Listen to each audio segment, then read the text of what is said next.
कृष्णाय वासुदेवाय हरे परमात्मने प्रणतक्लेशनाशाय गोविंदाय नमो नमः। नारायणं नमस्कृत्य नर चैव नरोत्तमं देवी सरस्वती चैव ततो जयमुदीरयेत्। गुरुर्ब्रह्मा गुरुर्विष्णु गुरुर्देवो महेश्वरा गुरुर्साक्षात् परम ब्रह्म तस्मै श्री गुरुवे नमः। स्वागत है आप सभी का मेरे Hariom Sharma money tips YouTube channel पर। आज मैं आपको कार्तिक मास के प्रथम अध्याय की कथा सुना रहा हूँ। श्री गणेशाय नमः। श्री नारायण तथा नरों में श्रेष्ठ नर एवं सरस्वती देवी को नमस्कार करने के उपरांत इनका जय जयकार कर जिस प्रकार चारों ओर बिजली के चमकने पर उसके प्रकाश में बादल सुशोभित होते हैं, उसी प्रकार नंद गोप के पुत्र श्री कृष्ण श्री ब्रज ललनाओं के बीच शोभायमान हैं। शौनक ऋषि ने कहा, हे सुव्रत सूत जी, कलयुग का आगमन जानकर आप वैष्णव धर्म के उपदेश द्वारा नेमी सारण वासियों की रक्षा कीजिए। सूत जी बोले, श्री विष्णु शिव गणेश ब्रह्मा तथा व्यास जी को नमस्कार करके मैं परम भागवत धर्म को कहता हूँ। प्राचीन समय में सतयुग के आरंभ में श्री नारद मुनि ब्रह्मलोक में गए थे। हे ऋषियों, अब मैं आपको कार्तिक मास के महत्व के बारे में जानकारी दूंगा। किस प्रकार से भगवान कृष्ण ने सत्यभामा को कार्तिक मास के महत्व के बारे में बताया था। कार्तिक मास का क्या महत्व है, किन किन बातों का ध्यान रखना चाहिए। एक समय सतयुग के प्रारंभ में श्री नारद जी ब्रह्मलोक को गए। वहां उन्होंने श्री हरि के ध्यान में मग्न ब्रह्मा जी को देखा। वे देवताओं तथा असुरों द्वारा प्रशंसित सब प्राणियों के कल्याण में रत ऋषियों द्वारा स्तुति किए गए बुद्धिमान तथा संसार के स्वामी थे। उनके चारों ओर पुराण इतिहास अप्सराएं किन्नर तथा चारों वेद मूर्तिवान होकर के उपस्थित थे। करोड़ों सूर्यों के समान प्रकाशवान सातों समुद्र तथा नदियों आदि से युक्त उन धर्म के आवास तथा शांत स्वभाव वाले ब्रह्मा जी को नारद ने देखा। फिर समस्त लोकों के पिता में ब्रह्मा जी को नमस्कार करने के उपरांत मुनि श्रेष्ठ नारद ने विनम्रता पूर्वक पूछा। नारद जी बोले, हे महाभाग, आप सर्वज्ञ हैं, मैं तो सदैव ही आपका सेवक हूँ, अतः आप मुझ प्रिय सेवक के प्रति कल्याणप्रद भागवत धर्म को कहें। इस प्रकार नारद जी ने ब्रह्मदेव के सामने हाथ जोड़ करके कहा कि आप संपूर्ण भागवत धर्म को मेरे सामने कहें। इस प्रकार कहे जाने पर उन्होंने कहा, हे ब्राह्मण, आप विष्णु धर्म के फल को सम्यक प्रकार से कहें, जिसके द्वारा आपकी कृपा से परम पद की प्राप्ति हो। हे पितामह, कार्तिक मास सभी मासों में श्रेष्ठ है, अतः इसके महत्व को यथाविधि विस्तार से कहिए।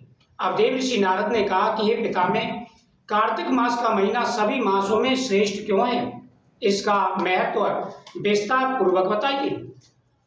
कार्तिक मास के स्नान व्रत नियम तथा हरि पूजन के महत्व का मेरे प्रति वर्णन करें। ब्रह्मा जी बोले, हे वत्स, तुमने लोक कल्याण हेतु भली बात पूछी है, अतः मैं उसे कहता हूँ, क्योंकि तुम्हारे जैसा वैष्णव अन्य कोई नहीं है। जब नारद जी ने ब्रह्मा जी से कार्तिक मास के बारे में पूछा तो ब्रह्मदेव कहने लगे, हे नारद, तुम वैष्णव हो, तुम्हारे समान कोई भी वैष्णव नहीं है। अब मैं तुमसे कार्तिक मास के बारे में विस्तार से कहूंगा। हे निष्पाप, कार्तिक मास में श्री विष्णु के उद्देश्य से जो भी पुण्य किया जाता है वह सब अक्षय होता है, यह मैं सत्य कह रहा हूँ। आश्विनी मास के शुक्ल पक्ष की एकादशी पूर्णमासी अथवा तुला की संक्रांति वाले दिन से यह कार्तिक मास का व्रत आरंभ करना चाहिए। हे मुनि, ब्रह्म मुहूर्त में उठकर शौचादि से निवृत्त हो, लकड़ी की दातुन करें, जैसा कि स्मृति में कहा गया है। दातुन करते समय इस मंत्र का उच्चारण करना चाहिए। हे नारद, ब्रह्मे मुहूर्ते चौथायं कृत शोच विविर्ध मुने दंत काष्ठम प्रकुवीर्त कथितम संस्मृतो यताः आयुर्बलं यशो वर्च प्रजा पशुवा सुनिच ब्रह्म प्रज्ञा च मेघां च त्वं नो देहि वनस्पते।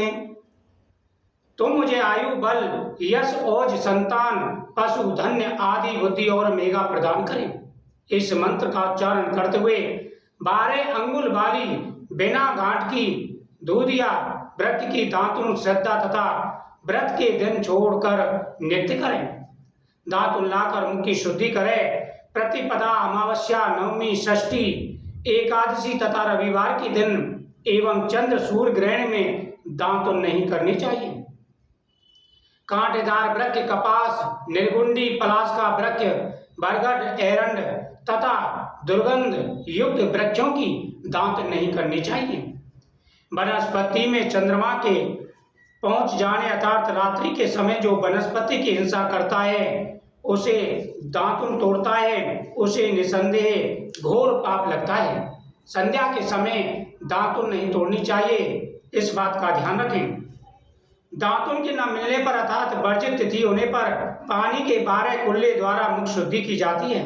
2 घड़ी रात्रि रहते किसी जलाशय के तट पर जाए, काले तिल, चंदन आदि सुगंधित चावल, पुष्प तथा कुशा इन्हें यत्न पूर्वक लेकर मनुष्य अथवा देवताओं द्वारा खनन किए गए जलाशय, नदी अथवा नदियों के संगम पर जाकर स्नान करने का 10 गुना पुण्य फल प्राप्त होता है। कार्तिक मास में प्रातः काल स्नान करूंगा। हे देवताओं के स्वामी, आपकी प्रसन्नता हेतु लक्ष्मी सहित आप दामोदर का ध्यान करते हुए मैं इस जल में स्नान करने के लिए प्रस्तुत हूँ। हे दामोदर, आपकी कृपा से मेरे पाप नष्ट हों। इसके पश्चात भागीरथी, गंगा, विष्णु, शिव अथवा सूर्य का ध्यान कर जल में प्रवेश करें। हे मुनि, व्रती मनुष्य नाभि पर्यंत जल में खड़े होकर विधि पूर्वक स्नान करें। तदुपरांत जल से बाहर निकलकर शुद्ध वस्त्र धारण करें। फिर देवता, ऋषि, मनुष्य तथा पितरों का तर्पण करें। जब स्नान कर ले, स्नान के बाद में देवता, ऋषि और मनुष्य तीनों का तर्पण करें। तीनों का तर्पण करें। जल में जितनी संख्या में तिल होते हैं उतने ही वर्षों तक पितर स्वर्ग में रहते हैं।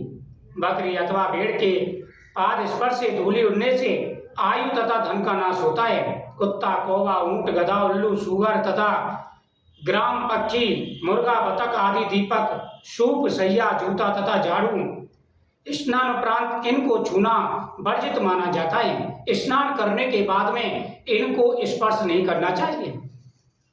छींकने, थूकने, जमाई लेने, दांतों से झूठन निकालने, झूठ बोलने तथा पतिथियों से वार्तालाप करने पर अपने बाएं कान का स्पर्श करें।